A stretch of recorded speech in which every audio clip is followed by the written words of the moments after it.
یہ البتہ اہم ہے، لیکن سوال یہ ہے کہ ایسا ہوا کیا ہے کہ 2 سال بعد مصطفیٰ کمال کو یہ ضرورت پیش آئی؟ تو اس حوالے سے کہا جاتا ہے کہ گالیاں دینے والوں کی بھی 3 قسمیں ہیں۔ کچھ لوگ یہ کام شوقیہ کرتے ہیں، کچھ ضرورت کے مطابق یہ ہتھیار جو ہے اسے استعمال کرتے ہیں، جبکہ جو زیادہ تر ہے نا وہ عادت سے مجبور ہو کر گالی دیتے ہیں۔ تو اب وفاقی وزیر مصطفیٰ کمال کا تعلق کس کیٹیگری سے ہے تو یہ آپ نے کامنٹس میں بتانا ہے مجھے۔ لیکن ایک بات کی سمجھ نہیں آئی کہ آج ایم کیو ایم کے لوگ ڈاکٹر عمران فاروق کے بچوں کو الطاف حسین کے خلاف مقدمے کے لیے مدد فراہم کرنے کا آخر اعلان کیوں کر رہے ہیں؟ پہلے یہ لوگ کہاں تھے؟ اب اعتراض ان کو الطاف حسین کی جانب سے ڈاکٹر عمران فاروق کی اہلیہ کے لیے چندہ جمع کرنے پر ہے، یا پھر ڈاکٹر عمران فاروق کے اصل قاتلوں تک پہنچنا مقصد ہے؟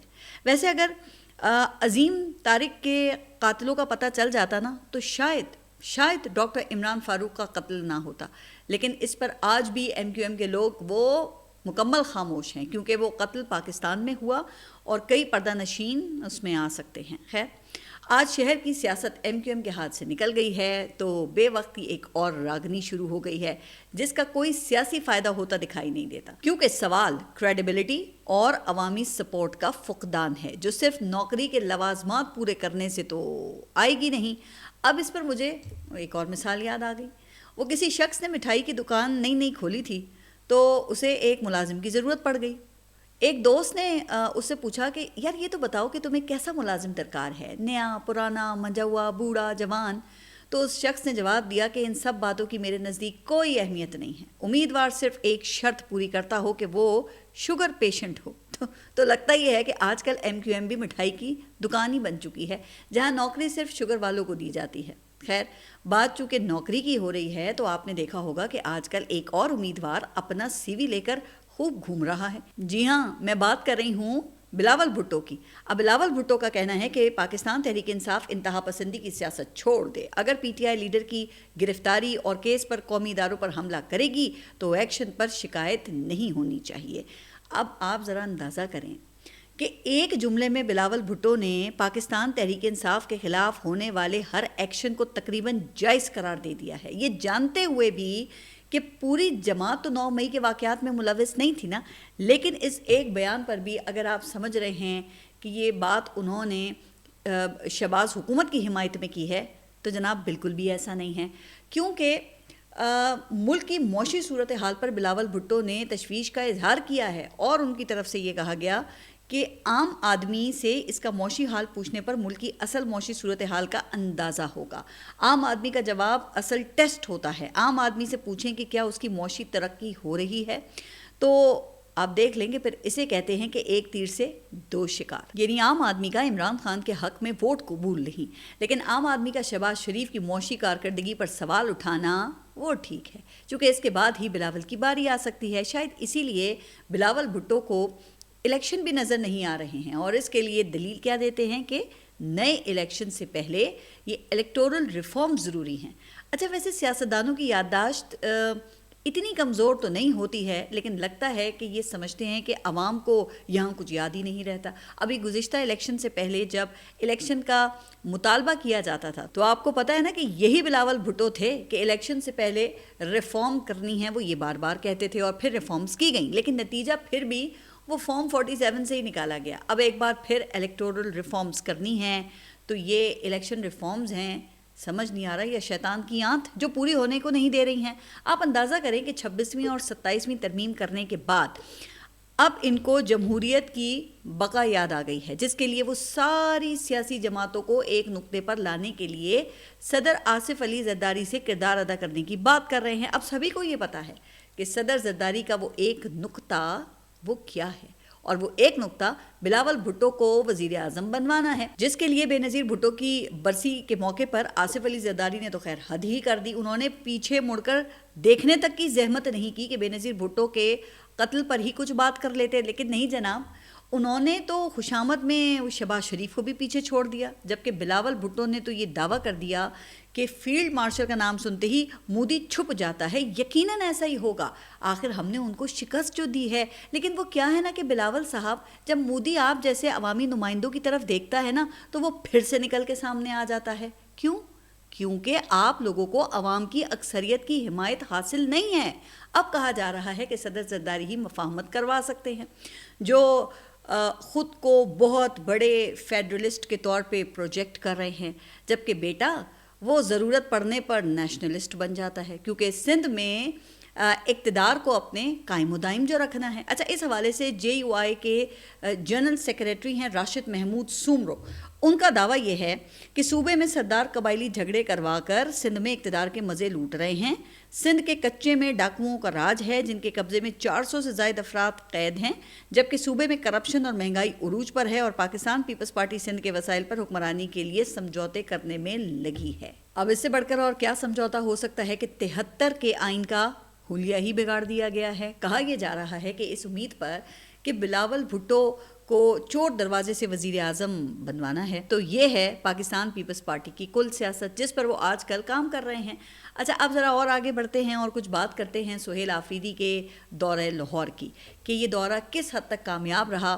تو اس حوالے سے پھر یہ جاننا ضروری ہے کہ دورے کا مقصد کیا تھا۔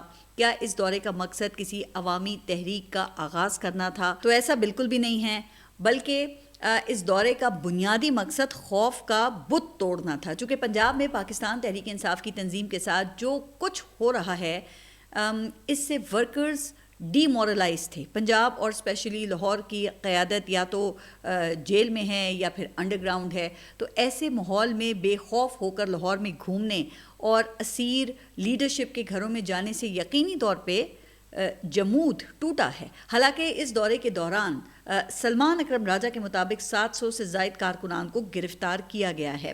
اچھا، پھر ہم نے دیکھا کہ کس طرح پلانٹڈ سوالات کیے گئے، دھکم پیل کی گئی، فوڈ سٹریٹ کی بتیاں تک بند کر دی گئیں، کینٹ میں داخلے سے روکا گیا۔ لگ یہ رہا تھا کہ ہر طرح سے انہیں اشتعال دلانے کی کوشش کی گئی، لیکن وزیر اعلیٰ اور ان کی کابینہ نے مستقل مزاجی کا ثبوت دیا۔ تمام تر کنٹرول اور جبر کے باوجود سڑکوں پر زمان پارک میں پاکستان تحریک انصاف کی سیاسی ایکٹیویٹی کو بحال کیا گیا، جس کے اثرات اب کہا جا رہا ہے کہ آگے چل کر بھی نظر آئیں گے۔ سہیل آفریدی نے کہا کہ ہمارے لیے کوئی باہر سے مسیحا نہیں آئے گا، ظلم کے خلاف خود ہمیں کھڑا ہونا ہوگا، اسٹریٹ موومنٹ کے لیے وارڈ لیول تک تنظیموں کو متحرک کرنا ہوگا۔ اچھا، پھر وزیر اعلیٰ نے جب صحافیوں سے گفتگو کی تو صرف وہاں یہ ہم خیال صحافیوں کو نہیں بلایا، کئی ناقدین کو بھی دعوت دی گئی تھی، جہاں ہر طرح کے پھر سخت سے سخت سوال کو انہوں نے سنا اور اس کا پھر تحمل سے جواب دیا۔ اس ضمن میں 3 اہم باتیں کی گئیں۔ ایک، مینا خان کے جواب کا انہوں نے دفاع نہیں کیا، حالانکہ یہ کہا گیا کہ منشیات کا سوال پوچھ کر بظاہر اشتعال دلانے کی کوشش کی گئی تھی۔ اچھا، پھر یہ سوال بھی ہوا کہ کیا مریم نواز کو خیبر پختونخوا میں جلسہ کرنے کی اجازت دی جائے گی، تو اس پر ان کا کہنا یہ تھا کہ ہم ہر طرح کی سہولت دیں گے، کوئی رکاوٹ کھڑی نہیں کریں گے۔ اسی طرح فواد چودھری، عمران اسماعیل اور محمود مولوی کی جانب سے بنائی گئی مذاکراتی کمیٹی کو ان کی جانب سے ڈسون کیا گیا اور یہ کہا گیا کہ ان لوگوں کا پاکستان تحریک انصاف سے کوئی تعلق نہیں ہے، اور اس کے علاوہ پھر اگلے مرحلے میں جلد ہی کراچی جانے کا بھی اعلان کیا۔ لیکن ناقدین اور مخالفین کا اعتراض یہ ہے کہ لاہور میں کوئی گراؤنڈ سویل نظر نہیں آیا، یعنی کہ لوگ اس تعداد میں باہر نہیں نکلے جس حساب سے یہ 8 فروری کو ووٹ پڑا۔ اب جبر اور خوف کی فضا میں لوگ کیسے باہر آ سکتے ہیں؟ ظاہر ہے جس طرح کی سرویلنس ہو رہی ہے، کوئی بھی عام شہری اس طرح رسک نہیں لے سکتا نا، خاص طور پہ جب آرگنائز کرنے والی قیادت یا تو قید میں ہو یا پھر انڈر گراؤنڈ۔ لیکن اس کے باوجود نون لیگ کے کچھ حلقوں کا خیال یہ ہے کہ سہیل آفریدی کو لاہور بھیج کر پنجاب حکومت کو ذرا ٹائٹ کرنے کی کوشش کی گئی ہے۔ یہ بھی کہا جا رہا ہے کہ وزیر اعلیٰ کے دورے کو کہیں سے آشرواد بھی حاصل تھی۔ اب اس پر کوئی حتمی رائے تو قائم نہیں کی جا سکتی ہے، لیکن مریم نواز پریشان ہیں۔ گزشتہ دنوں خبر آئی ہے کہ میاں محمد نواز شریف اور مریم نواز وہ دبئی چلے گئے ہیں۔ بظاہر کہا جاتا ہے کہ دورے کا مقصد یو اے میں موجود فیملی اور دوستوں کو مریم نواز کے بیٹے کی شادی میں شرکت کی دعوت دینا ہے۔ اب کیا یو اے کے شاہی خاندان کو بھی دعوت دی جائے گی؟ تو یہ چیز ابھی تک کنفرم نہیں ہوئی ہے۔ اچھا، دوسری طرف حکومتی تجزیہ کاروں کا خیال یہ ہے کہ چونکہ مریم نواز نے ترقیاتی کام بہت کیے ہیں اس لیے لوگ ان سے مطمئن ہیں۔ اچھا، اگر ایسا ہے تو پھر کیا خیال ہے کہ جلسہ کرنے کی اجازت کیوں نہیں دی گئی؟ اچھا، پھر یہ کہا گیا کہ پاکستان تحریک انصاف 13 سالوں سے خیبر پختونخوا میں حکومت کر رہی ہے، کوئی 4-5 فلیگ شپ منصوبے ہی بتا دیں، جبکہ مریم نواز نے 1.5 سالوں میں کئی منصوبے شروع کر دیے ہیں۔ تو جناب لگتا یہ ہے کہ یہ بحث کرنے والے یہ بھول جاتے ہیں کہ 8 فیبرری بھی آیا تھا. اس حوالے سے پہلے اپنی لیجیٹمیسی تو اسٹیبلش کرو، پھر کام کا موازنہ کرو. کام تو جتنے انگریزوں نے برِ صغیر میں کیے تھے اس کے قریب قریب تو یہ حکومتیں کر ہی نہیں سکتی نا. گورے نے آپ دیکھیں جو ریل کا نظام دیا تھا، جتنی طویل پٹری بچھائی، اس میں اضافہ تو دور، ہم 80 سال میں اس سے بھی کم سطح پر لے آئے ہیں. اسی طرح آپ ذرا یہ پنجاب کا جو نہری نظام ہے اس کو دیکھیں. لیکن کیا اس بنیاد پر ہم گوروں کو اپنے اوپر لا کر مسلط کر لیں؟ کیونکہ وہ ترقیاتی کام بہت کرتے ہیں. جناب اب یہ جو فیصلہ ہے نا، یہ آپ نے یعنی عوام نے کرنا ہے، جو آخری بار 8 فروری کو کیا گیا تھا. اس میں جو یہ فارم 47 کے فلیگ شپ منصوبے پر عمل ہوا، پہلے ذرا اس کا فیصلہ تو کر لیں. 2 سال ہونے کو ہیں، ابھی تک الیکشن ٹرائبونلز کے فیصلے نہیں آئے. اور پھر اگر کام کا مان ہے تو آپ فریش الیکشنز کروا کے دیکھ لیں، جھگڑا ہی ختم ہو جائے گا. لیکن الیکشن یہ آپ کس منہ سے کروائیں گے؟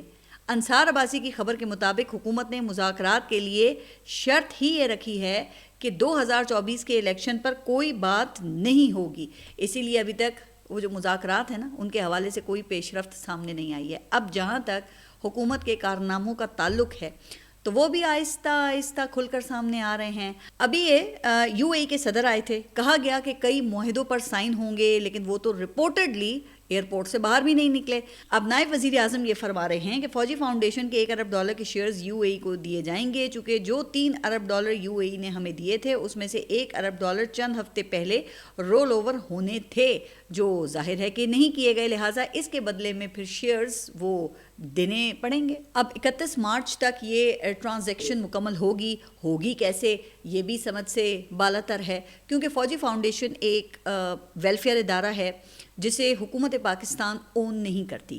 تو پھر اس کے شیئرز وہ کیسے دیے جائیں گے؟ چلیں اگر حکومت کا اس میں کوئی رول ہے بھی تو ایک عدد وہ پرائیویٹائزیشن کمیشن بنا ہوا ہے نا، تو اس کے ذریعے یہ کام کیوں نہیں کیا جا رہا ہے؟ یہ سب باتیں ابھی تک جواب طلب ہیں. پھر اسحاق ڈار نے یہ کہا کہ ہم یو اے ای سے کہیں گے کہ بقایا $2 ارب کی بھی پاکستان میں سرمایہ کاری کرے. تو دیکھیں پھر سوال تو اٹھتا ہے نا کہ کیا پھر یہ $2 ارب کا کوئی اور اثاثہ وہ یو اے ای کو پیش کیا جائے گا؟ تو بھائی کہاں گئے وہ دعوے کہ مائکرو اکنامک استحکام آ گیا ہے، ملک اپنے پاؤں پر کھڑا ہو گیا ہے، اپنی فورن لائبلٹیز ادا کرنے کے قابل ہو گیا ہے؟ حال یہ ہے کہ لیے ہوئے جو قرضے ہیں نا اس کی قسط بھی ادا نہیں ہو پا رہی ہے. اب جناب اگر سعودی عرب اور چائنا نے بھی اپنے رکھے ہوئے پیسے واپس مانگ لیے تو سوچا ہے کہ پھر کیا ہوگا؟ کیا باقی ملک آپ ان کے حوالے کر دیں گے؟ آپ سب اپنا خیال رکھیے اور اگلے ولاگ تک کے لیے اللہ حافظ.